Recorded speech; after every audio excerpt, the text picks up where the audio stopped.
नमस्कार, स्वागत आप सभी का। आप देख रहे हैं अमर उजाला.com। आपके साथ मैं हूं प्रतीक्षा। मेरे वरिष्ठ सहयोगी वरुण कुमार मेरे बगल में आपको नजर आ रहे हैं। रोज की तरह एक बार फिर हम हाजिर हैं अंतर्राष्ट्रीय खबरों के हिसाब से, व्यापार जगत के हिसाब से, अर्थव्यवस्था के हिसाब से। हर वो बड़ी खबर हम आप तक पहुंचाने की कोशिश करते हैं जिनका सरोकार आपसे है, जो खबर आपसे जुड़ी हुई है। ये खबर जो आज हम आप तक पहुंचा रहे हैं, आपको सुनकर आश्चर्य भी होगा, सोचकर हैरानी भी होगी, क्योंकि अमेरिका घाटे में चल रहा है। अमेरिका कर्ज में डूब रहा है। अमेरिका का बाजार, उसकी अर्थव्यवस्था ढिलमुल दिखाई पड़ रही है। आपको सुनकर ऐसा लग रहा होगा कि वो देश, वो शक्तिशाली देश जो दुनिया भर पर टैरिफ लगा रहा है, टैरिफ प्लान के साथ अपनी आमद बढ़ाने की कोशिश कर रहा है, भला वो घाटे में कैसे है? यही सवाल है और इसी सवाल से आज हम पर्दा उठाते हैं। Varun ji, over to you. America महाशक्ति, ट्रंप का ये प्लान क्या सक्सेसफुल होता नहीं दिख रहा? ये जो सारी बातें मैंने कही, इतने घाटे में अमेरिका है? बिल्कुल। देखिए प्रतीक्षा, जितने भी हमारे दर्शक हैं और लगातार हमारे शो को रोज़ाना देखते हैं, हम इस बात पर पहले दिन से इस चीज़ को कह रहे हैं कि ये जो ट्रंप का प्लान है ये उसके लिए गलती की तरह साबित होने वाला है। हमने एक वीडियो भी बनाया था कि ट्रंप एथेंस वाली गलती दोहरा रहे हैं, जो गलती एक वक्त पे एथेंस ने की थी जब उसने पहली मर्तबा दुनिया में किसी के ऊपर आर्थिक प्रतिबंध लगाए थे। तो उन दिनों जो स्पार्टा और एथेंस की लड़ाई थी, स्पार्टा को नीचा दिखाने के लिए मेगारा के ऊपर ये आर्थिक प्रतिबंध लगाए गए और धीरे धीरे देखते देखते क्या हुआ कि उसका नुकसान एथेंस को खुद ब खुद हुआ। एथेंस डूब गया और पूरा रोमन साम्राज्य जो है, पूरा ग्रीस धीरे धीरे आर्थिक मंदी में चला गया और पूरा खत्म हो गया। वही स्थिति इस वक्त ट्रंप कर रहे हैं और ट्रंप ने ये जो भारी भरकम टैरिफ की घोषणा कर दी है, और देखने में ये आया कि न केवल अमेरिका में बेरोजगारी दर बढ़ रही है, वहाँ महंगाई बढ़ रही है, अमेरिका के ऊपर कर्ज बढ़ रहा है और धीरे धीरे अमेरिका एक उस स्थिति में जाता हुआ दिखाई दे रहा है कि वहां से लौट पाना उसके लिए बहुत कठिन हो जाएगा। ट्रंप अपनी जिद के कारण न केवल अमेरिका को डुबो देंगे, अमेरिका की पब्लिक के ऊपर भारी भरकम कर्ज कर देंगे और बल्कि पूरी दुनिया को आर्थिक मंदी के एक ऐसे समंदर में फेंक देंगे जहां से दुनिया का निकलना तकरीबन नामुमकिन हो जाएगा। जो डेटा हमारे पास में है वो ये बता रहा है कि अमेरिका का जो राजकोषीय घाटा है वो लगातार बढ़ता जा रहा है और 291 अरब डॉलर पर पहुंच गया है। जुलाई में 20% की इसमें बढ़त हुई है, यानी जो अमेरिका का खजाना है वो खाली हो रहा है। किसी भी देश का अगर राजकोषीय घाटा बढ़ता है, उसका खजाना यदि खाली होता है, तो साफ तौर पर कहीं ना कहीं हम ये कह सकते हैं कि बर्तन में छेद है और ये छेद मुझे लगता है ट्रंप खुद हैं, उनकी नीतियां हैं। आगे बढ़े प्रतीक्षा, तो यहां साफ पता चलता है कि अमेरिका पर कर्ज बढ़ रहा है। अमेरिका का कर्ज 37 ट्रिलियन डॉलर हो गया है। 37 ट्रिलियन डॉलर, ये एक बहुत बड़ा आंकड़ा है और मुझे लगता है कि पूरी दुनिया का शायद कर्ज एक तरफ होगा और अमेरिका का एक तरफ होगा। जो जितना बड़ा ये आंकड़ा है, कर्ज है तो ब्याज भी देना पड़ेगा और इतने भारी भरकम जो लोन अमेरिका ने ले रखा है उसका ब्याज भी भारी भरकम ही देना पड़ेगा। और ये जो पूरा जो भारी भरकम ब्याज है, इसकी जो रकम जो देनी पड़ती है वो जाती है टैक्स पेयर की जेब से। यानी कि जो अमेरिका की मेहनतकश जनता है वहां से ये जो पैसा है वो लिया जा रहा है। जो कमाई सरकार की है, अमेरिका की जो सरकार कमा रही है, जो ट्रंप टैरिफ के माध्यम से कमा रहे हैं, कितना कमा रहे हैं वो भी मैं बताऊंगा। और ये पैसा चुका कहां रहे हैं? ब्याज में। जो कर्ज अमेरिका ने ले रखा है उसके ब्याज में। तो देश की जनता के लिए कुछ नहीं हो पा रहा है। हाँ, अब अमेरिका में महंगाई बढ़ रही है। जुलाई में बात करें तो रिटेल जो महंगाई है वो 2.7% पर रही। अमेरिका में बेरोजगारी बढ़ रही है और बेरोजगारी बेइंतहा बढ़ रही है, उसके भी आंकड़े मैं आपको बताऊंगा। ट्रंप अब ये चाहते हैं कि महंगाई को काबू में किया जाए और उसके लिए ब्याज दरों को कम किया जाए, लेकिन जो फेड रिजर्व है, हाँ, मैं इसी पर आना चाह रही थी कि कुछ टकराव की भी खबरें आ रही थी कि फेड रिजर्व के साथ जो है ट्रंप के टकराव के बढ़ती, तो थोड़ा उसको भी विस्तार दीजिए। जी बिल्कुल।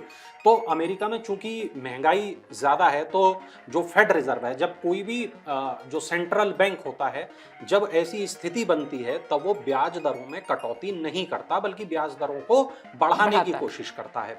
ऐसा इसलिए भी किया जाता है कि लोग अनाप शनाप खर्चे ना करें, कर्ज ना लें। अगर कर्ज नहीं लेंगे तो फेड के पास जो पैसा है, यानी किसी भी सेंट्रल बैंक के पास, बैंकों के पास जो पैसा है वो वहीं रहेगा और उसमें बढ़ोतरी होगी।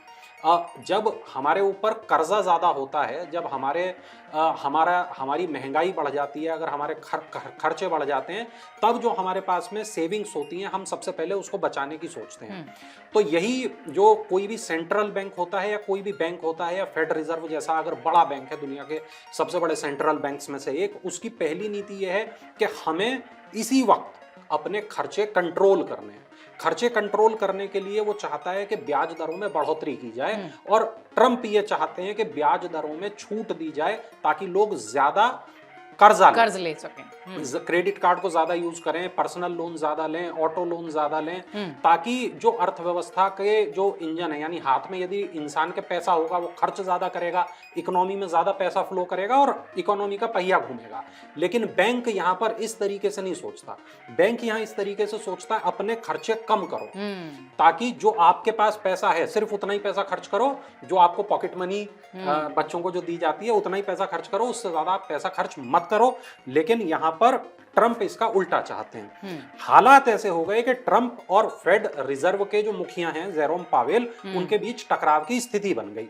स्थिति ऐसी बन गई कि ट्रंप ने फेड हेडक्वार्टर में जो रिनोवेशन हुई थी उसकी लागत आई थी तकरीबन $2.5 बिलियन से लेकर $3.1 बिलियन तक, यानी कि $2.5 अरब से लेकर $3 अरब के बीच में उसकी बिल्डिंग पर खर्चा हुआ।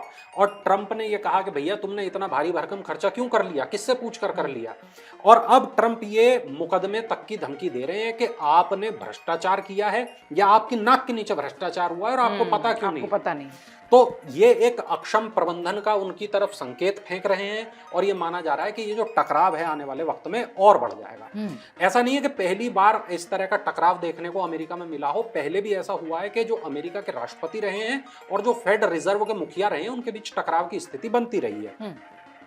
लेकिन इस बार जो मामला है वो बहुत ज्यादा पेचीदा होता हुआ दिखाई दे रहा है। पावेल का जो कार्यकाल है ये अगले साल पूरा होगा 2026 में। ऐसे में तब तक ट्रंप और उनके बीच तनातनी की स्थिति बनी रहेगी, क्योंकि ट्रंप ये चाहते हैं कि फेड मेरे हिसाब से काम करे और फेड चाहता है कि हम अपने हिसाब से काम करें।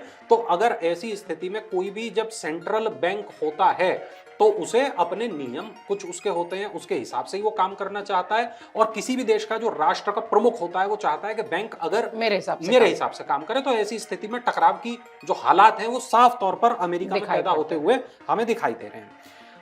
अमेरिका में टैरिफ से जो आमदनी है वो तकरीबन 273% बढ़ गई है, क्योंकि इतने सारे टैरिफ उन्होंने दुनिया भर पे लगाए हैं। तो आमदनी बढ़ गई, लेकिन जो बजट घाटा है वो भी 20% बढ़ गया। तो उसी से बैलेंस हो गया, वही बैलेंस हो गया। अमेरिका में जो टैरिफ से आमदनी हुई वो हुई 21 अरब अमेरिकी डॉलर।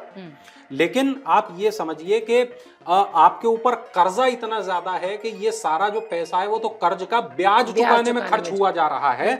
अब आप महंगाई कैसे काबू में करेंगे, बेरोजगारी कैसे काबू में करेंगे, घाटा कैसे पूरा करेंगे, ये आपके सामने बड़ी चुनौतियां हैं।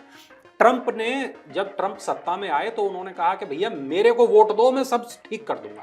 लेकिन अभी जो स्थितियां बन रही हैं वो उस तरह की बन रही हैं कि ट्रंप खुद भी डूब रहे हैं और अमेरिका की जनता को साथ में लेकर डूब रहे हैं। तो अमेरिका की आर्थिक स्थिति सुधर नहीं रही है बल्कि और बिगड़ती हुई दिखाई दे रही है। एक रिपोर्ट मेरे पास में है जो हमें ये बताती है कि अमेरिका का जो रोजगार बाजार है वो धीरे धीरे कमजोर होता जा रहा है। बेरोजगारी की मैं बात कर रहा हूं। यहाँ पर अमेरिका में जो बेरोजगारी दर अभी बेशक कम है लेकिन ये बढ़ती हुई दिखाई दे रही है। एक डाटा फर्म है फैक्टसेट, उसका जो पूर्व अनुमान है वो ये है कि बेरोजगारी की ये दर महामारी को छोड़कर, यानी जो कोविड का वक्त था उसे छोड़कर 2012 के बाद से सबसे ज्यादा है। अमेरिका की राष्ट्रीय बेरोजगारी दर से भी ये ज्यादा है। नौकरियों में अमेरिकी नई खोज के लिए तैयार नहीं है क्योंकि उनके लिए बाजार में जगह सीमित हो चुकी है। आप अमेरिका की स्थिति देखिए, उनके यहाँ जो डॉक्टर हैं वो भारतीय हैं, जो डेटा साइंटिस्ट हैं वो भारतीय हैं। सारा जो है वो भारत का या दूसरे देशों का? अमेरिका के पास अगर आप देखें तो उनके जो व्हाइट कॉलर जितने जॉब्स हैं वो सारे विदेशी संभाल रहे हैं। आप देखिए गूगल का प्रमुख कौन है, वो एक भारतीय है। आप माइक्रोसॉफ्ट का प्रमुख कौन है, वो एक भारतीय है। वहां बड़े संख्या में दूसरे देशों के लोग आए हुए हैं और वो ऊंचे पदों पर काम कर रहे हैं और वो अमेरिका के नागरिक हैं अब।